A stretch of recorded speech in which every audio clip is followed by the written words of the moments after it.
Senator Robin Padilla says he is open to be the running mate of Vice President Sara Duterte in the 2028 national elections, but only if former President Rodrigo Duterte asks him to do so. Speaking at a press conference on Friday, February 20, Padilla says that the former president would be the only person who could persuade him to seek the country's second highest post. He recalls that it was the elder Duterte who encouraged him to become a senator. Pag-utos ni Digong. Pag-utos ni Digong. Walang pwedeng mag-utos sa akin kahit sino, si Digong lang. Kasi ayaw ko talaga ng politika. Alam naman lahat ng mga nanay ko, alam niyan, mga kapatid ko, asawa ko. Basta sinabi ni Digong, susunod ako. Asked if he is ready for higher office, Padilla replies that he considers himself ready.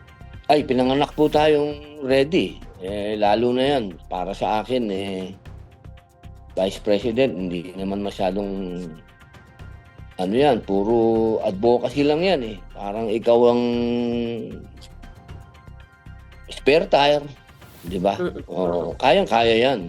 At while the senator says he feels prepared for the position, Padilla knows that there is usually a hierarchy among potential candidates aligned with the Duterte camp. He names several individuals who are also fit to become Vice President Duterte's running mate. Bago mapunta sa akin yan, siyempre uunahin natin yung mga tunay na politiko na talaga.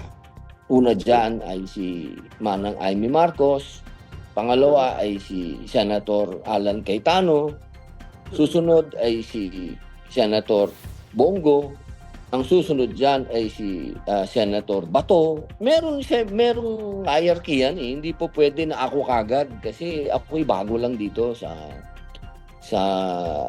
politika.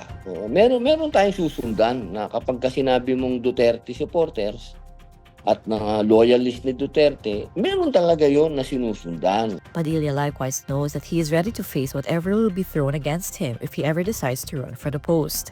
Vice President Duterte earlier announced her presidential bid for the next national elections, but she has yet to disclose any plans surrounding her possible running mate.